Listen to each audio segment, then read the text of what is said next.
সেনাপ্রধান ওয়াকারুজ্জামান এবং তার ওয়াইফ দুজন মিলে বেগম খালেদা জিয়ার সাথে গত রাতে সাক্ষাৎ করেছেন। বন্ধুরা, এই বিষয়টি নিয়ে সারা বাংলাদেশের মানুষের মধ্যে এখন নানা গুঞ্জন, এবং এই বিষয়টা যে খুবই তাৎপর্যপূর্ণ এটা কিন্তু বলার কোনো উপেক্ষা রাখে না, কারণ বাংলাদেশের হিস্ট্রিতে এরকম ঘটনা এর আগে কখনো ঘটেনি। বর্তমানে অবস্থানরত অবস্থায় কোনো সেনাপ্রধান কোনো একটি রাজনৈতিক দলের বিশেষ একজন ব্যক্তিকে প্রধানের সাথে এইভাবে পার্সোনালি তার ওয়াইফকে নিয়ে গিয়ে দেখা করার যে বিষয়টি বা পার্সোনালি গিয়ে তার সাথে সাক্ষাৎ করার বিষয়টি কিন্তু ঘটেনি। কিন্তু বন্ধুরা, এখানে কিছু বিষয় আপনাদের সাথে বলি যে বিষয়গুলো বাংলাদেশের সাথে খুবই খুবই খুবই ইম্পর্টেন্টলি এখন ইনভলভ।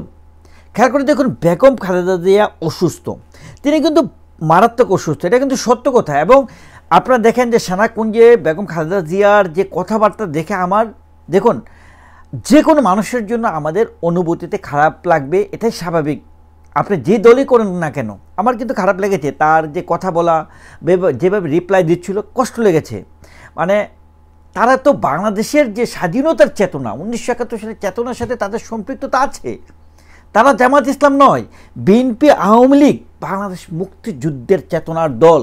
এই জিনিসটা আজ আমরা মাথার মধ্যে রাখি। দেখুন, এই যে তিনি তার ওয়াইফকে নিয়ে গেলেন, সেখানে গিয়ে অলমোস্ট 45 মিনিটসের মতো কথাবার্তা বলেন বেগম খালেদা জিয়ার সাথে। একটা বিষয় খেয়াল করে দেখুন যে বেগম খালেদা জিয়া যখন আওয়ামী লীগ যখন দায়িত্ব ছিল, সে কিন্তু দেশের বাইরে যেতে পারেনি।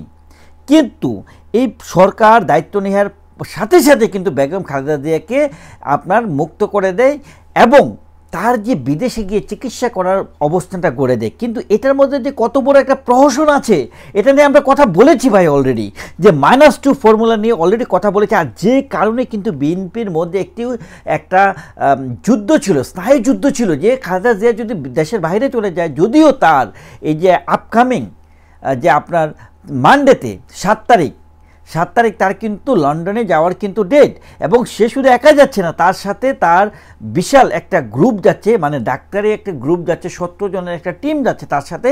তো বুঝতে পারছেন যে ওনার অবস্থা কিন্তু আসলে একটু সিরিয়াসলি মানে ভালো না। তো এই অবস্থায় যে সেনাপ্রধান ওয়াকারুজ্জামান যেভাবে তার সামনে গেলেন বা তার সাথে মত বিনিময় করলেন, আমার কাছে আমার ফাইন্ডিংসটা কি আমি আপনাদের কাছে শেয়ার করি। দেখুন, সেনাপ্রধান ওয়াকারুজ্জামানের ব্যাপারে আমার একটা নেগেটিভ অ্যানালাইসিস ছিল। নেগেটিভ অ্যানালাইসিস কীরকম, যে কর্মকাণ্ডগুলো করছে বাংলাদেশে হচ্ছে, সেটা নিয়ে তার কোনো ডিরেক্ট কোনো বিগ ইনফ্লুয়েন্স ছিল না। সার্জিস হাসনাতরা যা করছে, জাতীয় পার্টির আপনার কার্যালয়ে আগুন দিয়েছে, এই বিষয়গুলোতে তাদের কোনো বিগ স্ট্যান্ড আমরা দেখিনি, যে কারণে আমি সত্যিকার অর্থে সেনাপ্রধানের উপর আমি রাগান্বিত ছিলাম। এবং খেয়াল করে দেখুন যে রাষ্ট্রপতিকে অপসারণের জন্য যেভাবে তারা আন্দোলন করে ভাঙচুর করছে, সেটাও আমি ভেবেছিলাম যে তারা আমেরিকার থেকে আসার পরে সেনাপ্রধান ওয়াকারুজ্জামান কিছু একটা করবেন, কিন্তু কিছুই তিনি করেননি। So I was upset, completely upset, not only me, I think like many people in Bangladesh, যে তার উপর আপসেট ছিল, উনার উপর আপসেট ছিল। খেয়াল করে দেখুন, তিনি যে এই বেগম খালেদা জিয়ার সাথে যে গেলেন, সাক্ষাৎ করলেন, আমি এটাকে পজিটিভলি নিচ্ছি। আমি এটি শার্পলি, আমি বোল্ডলি আমি বলছি আপনাদেরকে, ইটস এ পজিটিভ সাইন। আমি আজকে সেনাপ্রধানের কাজটাকে আমি অ্যাপ্রিসিয়েট করছি। কোন সেন্সে আমি আপনাদেরকে বলি, দেখুন বেগম খালেদা দেশের বাইরে কেন যাচ্ছিল না, কারণ এই যে -2 ফর্মুলা, এই ফর্মুলাতে ফেলে দিতে চাচ্ছিল জামাত ইসলামে, যে কারণে প্রথম দিনই তাকে মুক্ত করে দেওয়া হয়, যেন তাকে কোনো রকমে বাংলাদেশ থেকে বিদায় করা যায়। আর তারেক যেহেতু বিদেশি আছে, সো দুজন লিডার যদি চলে যায়, প্রধান দুজন লিডার, তাহলে নেতৃত্ব থাকবে না। বিএনপিকে একদম চুরমার করতে, -2 ফর্মুলাতে ফেলে দিতে সহজ হবে, যে কারণে কিন্তু বেগম খালেদা জিয়া দেশ থেকে যায়নি, তার চিকিৎসার প্রয়োজনীয়তা থাকা সত্ত্বেও যায়নি। আমার কাছে মনে হচ্ছে, দেখুন আপনি নোট ডাউন, আমি যেটা বলছি, প্রথমত সেনাপ্রধান ওয়াকারুজ্জামান তিনি ওইখানে গিয়েছেন বেগম খালেদা জিয়াকে আশ্বস্ত করার জন্য। কি আশ্বস্ত? যে আপনি নির্দ্বিধায় আপনি বিদেশে যান, আপনার চিকিৎসা করেন, আপনি সুস্থ হয়ে দেশে ফিরেন, এতে কেউ কোনো বাধা দিতে পারবে না, কোনো প্রশ্ন করতে পারবে না। I will stand for you. আমার কাছে এটা মনে হচ্ছে, কারণ বর্তমানে ভাই বাংলাদেশে জামাত শিবির জঙ্গিদের, এই যে শফিকুর, তারা কিন্তু জঙ্গি ভাই, জামাত মানেই জঙ্গি, একদম ক্লিয়ার কাট। এরা বাংলাদেশকে ধ্বংস করবে। আজকে বলেছিলাম যে তারা করতে চায় কি, বাংলাদেশকে পূর্ব পাকিস্তান নাম দিতে চায়। 16 ডিসেম্বর তাদের পরাজয় হয়েছে, তাই সেজন্য তারা 16 ডিসেম্বরকে বাদ দিতে চায়। তো আজকে যেটা পয়েন্ট, প্রথমত বেগম খালেদা জিয়াকে সে একটি ক্লিয়ার স্টেটমেন্ট বলেছেন যে আপনি যান, আপনার জন্য আমি স্ট্যান্ড থাকব। দ্বিতীয়ত যে পয়েন্টটা, যে খেয়াল করে দেখেন যে সেনাপ্রধান ওয়াকারুজ্জামান তিনি কিন্তু বারবার বলছেন যে রাজনৈতিক দলের কাছেই দায়িত্ব স্থানান্তর করতে হবে। এটা আমাদের কাজ নয়, সেনাবাহিনীর কাজ নয় দেশের এইভাবে দায়িত্ব নিয়ে রাজনৈতিক দলগুলোকে সরিয়ে রাখা। তত্ত্বাবধায়ক সরকারের আমলে যেখানে সেনা প্রধানের সমর্থিত একটা তত্ত্বাবধায়ক সরকার গঠন করা হয়, সেটা তার কাজ নয়, এটা কিন্তু বুঝিয়ে দিয়েছেন। সো তিনি বারবার বলতে চাচ্ছেন যে আমরা কি চাচ্ছি, বাংলাদেশে একটা সুষ্ঠু নির্বাচন সংস্কারের মধ্য দিয়ে, যদিও তিনি সংস্কারের বিষয়টাকে খুব একটা প্রায়োরিটি দিয়ে প্রথম আলো সাক্ষাৎকারে কিন্তু বলেছে যে হ্যাঁ সংস্কারের মধ্য দিয়ে বলেছে ঠিক আছে, কিন্তু it must need to be a time frame, যে টাইম ফ্রেমটি তিনি অনেক আগে দিয়েছিলেন 1.5 ইয়ার। তো বুঝতেই পারছেন বেগম খালেদা জিয়াকে এই যে তার সাথে গিয়ে দেখা করা, একটা রাজনৈতিক মহলে একটা কিন্তু ঝড় উঠেছে আসলে, কারণ এইরকম আমাদের হিস্ট্রিতে কখনো ঘটেনি।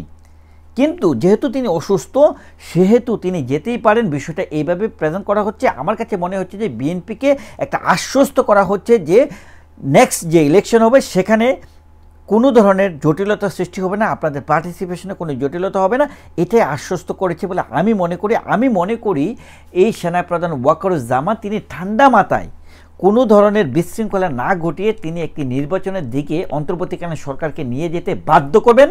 এটাই হচ্ছে তার মেন টার্গেট। আর ভিতরে বাংলাদেশে যেগুলো হচ্ছে সেগুলাকে অনেক কিছুতে তিনি ডিনাই করতে চাচ্ছেন বা ইগনোর করতে চাচ্ছেন, বাট মেন যে তার প্রায়োরিটিটা নির্বাচনের মাধ্যমে একটা রাজনৈতিক দলকে দাঁড়া করাতে চাচ্ছেন। অন্তর্বর্তীকালীন সরকারের যে সংস্কারের নামে প্রহসন, সেগুলাকে আসলে দাবিয়ে দেওয়ার জন্যই বারবার অন্তর্বর্তীকালীন সরকারকে ইনডিরেক্টলি তিনি একটা প্রেশারাইজ ক্রিয়েট করেছেন যে নির্বাচনের ব্যাপারে। বন্ধুরা, এটাই আমাদের মেন ফাইন্ডিংস। তিনি সেখানে গিয়েছেন বিএনপিকে আশ্বস্ত করার জন্য যে don't bother, don't worry, you go and come back, আপনার সুস্থতা কামনা করছে, এই ধরনের একটি মেসেজ দেওয়া হচ্ছে। এবং এটি একটি বিগ ম্যাটার, তার সেখানে যাওয়াটা আমি মনে করি it's a positive sign.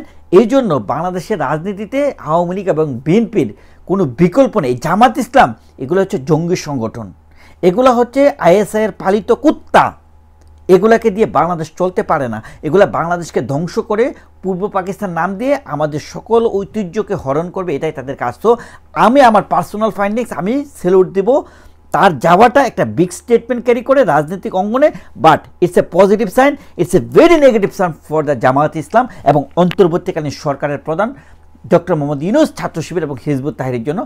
That's my personal opinion. According to my research, that's what I bring to all of you. Thank you so much.